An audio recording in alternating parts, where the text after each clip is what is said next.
Kemikate, how are you? How's it going today? ¿Cómo estás?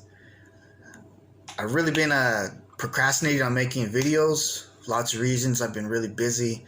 I've been also working on the dictionary, which is finally completed, over 400 pages. And hopefully we'll be having that out to print on Amazon soon as I get finished here uploading it. But today I want to talk about nouns. I think this is very important to talk about nouns in Mexicano and Nahuatl.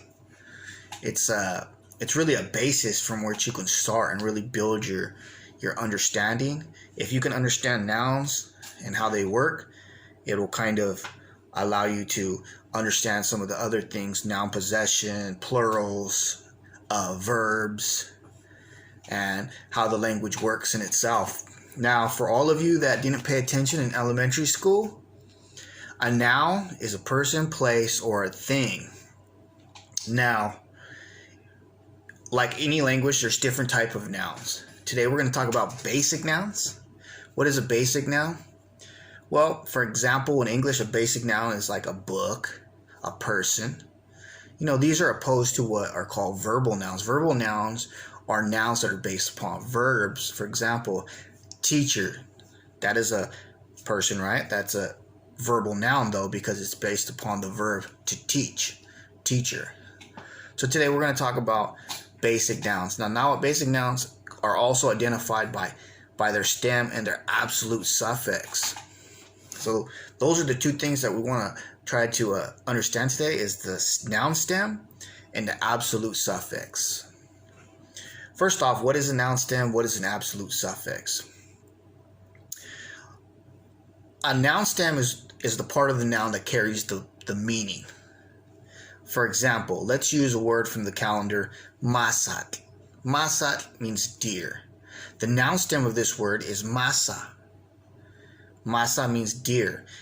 No matter how I use this in conjunction with another noun, with a verb, because that is possible in Nahuatl, it's always going to have the meaning of deer.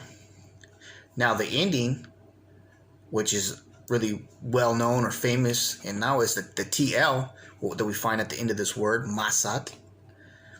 This is referred to as the absolute suffix. And it has a couple functions which are important. Now, in speaking about classical Nahuatl, what they refer to as classical Nahuatl, this is the Nahuatl that was spoken by the Mexica and other related people in central Mexico, in the basin there of Mexico, where today's Mexico City. We have to define a few things. We have to define first animate nouns and inanimate nouns. This is important to understanding an absolute suffix. Because with the animate noun, that means something that's alive or perceived to be alive, living. It signifies singular, meaning it's one. So if I say masat, that means one deer. That means a deer. If I want to say multiple deer, I have to drop that absolute suffix, the TL, and I have to add a plural suffix to say deer. Like I would have to say masame. Masame. Masame means deers. There's a second way to do this as well, which is what they refer to as a reduplication, or noun reduplication, where you take the first part of the noun, the first syllable, and you reduplicate it. Mamasa.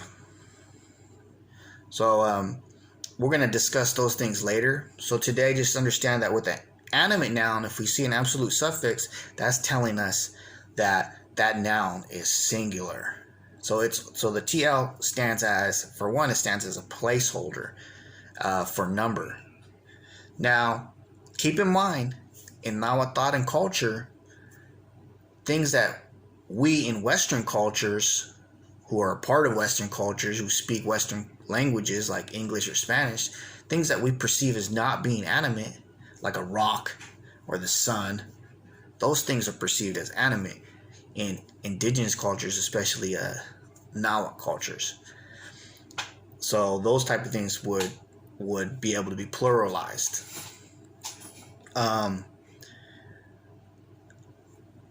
With non-animate nouns, or like a book or something, or a house, when we see the absolute suffix there, it does not mean that we're just talking about one house. We could be talking about multiple houses.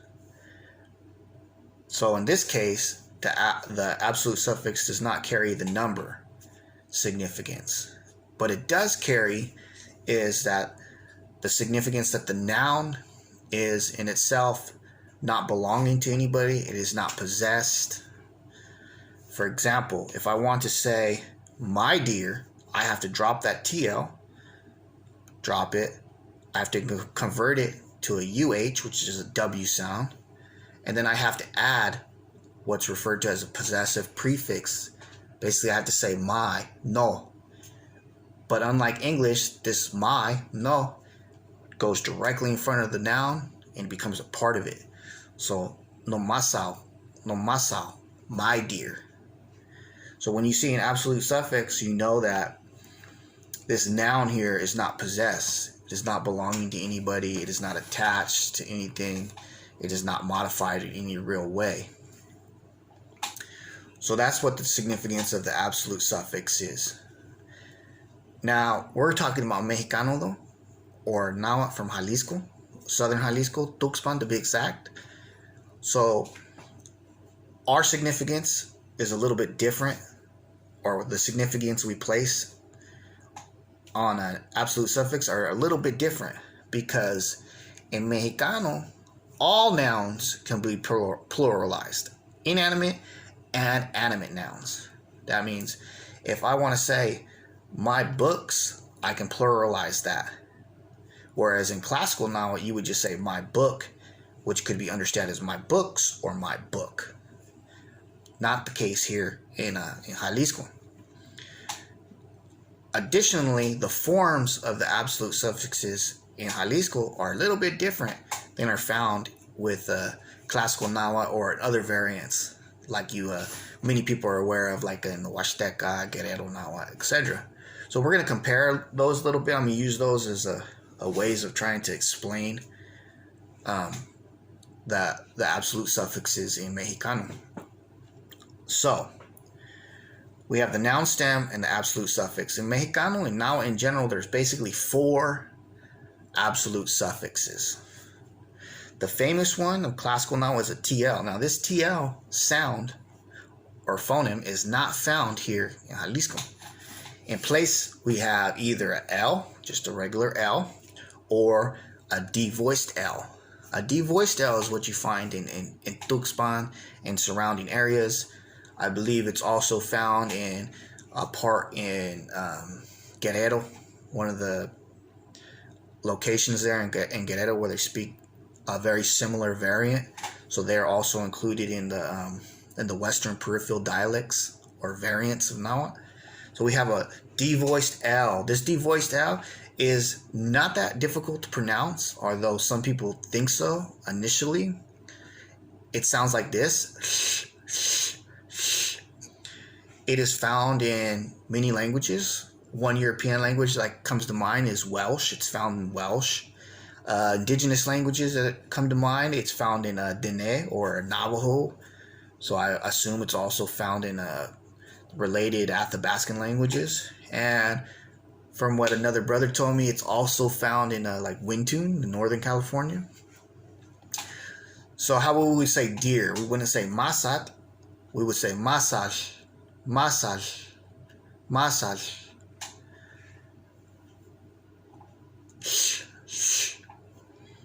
Now, how do you know which absolute suffix goes with which noun stem if you were just to encounter a noun stem? There's like general rules. Usually this devoiced L or TL is found with noun stems ending in a vowel. So masak, it ends in the vowel A. So we would say massage or masak if you're speaking one of the variants that uses the TL. The second one that's pretty well known in classical Nahuatl, it's a TLI. So this is found in words like Cuautli, eagle, or Chantli, home. These are kind of well known. Now, this is, again, this TL becomes a D voiced L. So we say sh, sometimes pronounced sh. So if I was going to say Cuautli, eagle, I would have to say Cuautli. Other parts of Michoacan, Jalisco, Colima, they just have an L. They say Cuauli, just Cuauli, like that. Now, what happens though with Mexicano is there's a tendency for that final vowel in these type of nouns, the vowel of the sh, to be raised to an E sound, like a sh, or to be devoiced, in which case it's not really audible, and sometimes it's not even pronounced. So what you're left with is you're simply left with the devoiced L. So for words like a cloud, mishli, it's usually pronounced mish. It's shortened. This is something that's very consistently done in Tuxpan Nahuatl. It's also found in other variants within this region. The absolute suffixes are shortened. So sometimes it looks like it's the same absolute suffix that we were just talking about, the devoiced L by itself. But we know that it's not, because it is preceded by a consonant. So when you find a consonant like mish, there's an X, right? There's a consonant there. So we know that originally there should be an I or that follows the devoiced L. Shli, mishli, but it's usually pronounced as just mish. The second one, or the third one, the third one that's very well known is the LI. The LI, we find this in words like Cali. I think most people know this word. Cali means house, right? Cali. This LI is actually TLI. But what happens when TLI is preceded by an L, the T either becomes absorbed, you can explain it that way, or it just simply becomes dropped, and you're left with an LI. So what we're talking about, the LI absolute suffix, we're actually talking about a variant of TLI. It's actually that. In classical Nahuatl or Los Central, they write it as two L's. So Cali, you'll see it written as two L's. However, these two L's, they represent a long L sound. They do not represent like a Y sound in Spanish. Don't try to read it like Spanish. It represents a long L. Cali. However, in Jalisco, this double L is reduced to simply one L. So it's no longer a long L. It's just Cali. It's one L. This is pretty much throughout Jalisco, Colima, Michoacan. I like to write it still as a double L in order to distinguish the parts, the stem, and the absolute suffix, with the understanding that it's pronounced as simply one L. If you write it simply as CALI with one L, some people may not understand what the stem is or what the absolute suffix is when they're learning about pluralizing the noun, possessing the noun, not combining nouns with nouns, nouns with verbs. So either way that you see it, just understand what I'm referring to in Mexicano and Nahuatl de Jalisco, we're talking about one L, not a long L sound. The fourth one and final one is in, with the variant of im. So sometimes it's found as im or in. This one is pretty unique because it's usually found with words that refer to very small things or very small animals like insects. So it's not very common.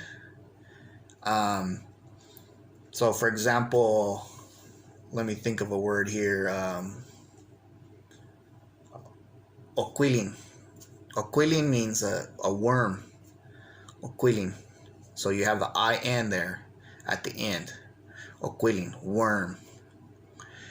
In Tuxpan, it's pronounced Oquidim. Oquidim. The L is pronounced more like an R, Oquidim, and the IN is more oftenly pronounced as I am.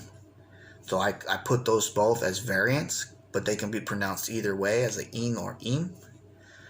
What happens though a lot of times as well, because remember I told you that Mexicano likes to reduce words to make them shorter, is this M and this N that's at the end of the noun, it becomes devoiced, in which case it's not really audible or it's not pronounced at times. So you'll have Oquili, pronounce Oquili in Nahuatl Tuxpan, which kind of confuses some people. They may think, oh, what is the noun stem? They may think that the li that follows Oquili, maybe that's the li that we were just talking about, the li suffix, when it's not. So you kind of have to study and understand what these nouns stems are, and you have to understand kind of what the original form of the word is. You can say an either or, but I just wanted to point that out. The more consistent one is the I am. Now, at times, well, I would say the majority of times, the absolute suffixes in Mexicano and Tuxpan are not even used at all. So just the noun stem is pronounced. This is very common, and it's kind of difficult for some people. So for example, I would say Cali, right? Cali means a house, but most of the time people would just say cal. You can say either or. There's no rule that says you have to do that, but it's just, from my understanding and how I see, is the more fluid, or fluent speakers, there's a tendency to reduce things, just like we do in English. We don't say the full words. Sometimes we just reduce them into smaller words.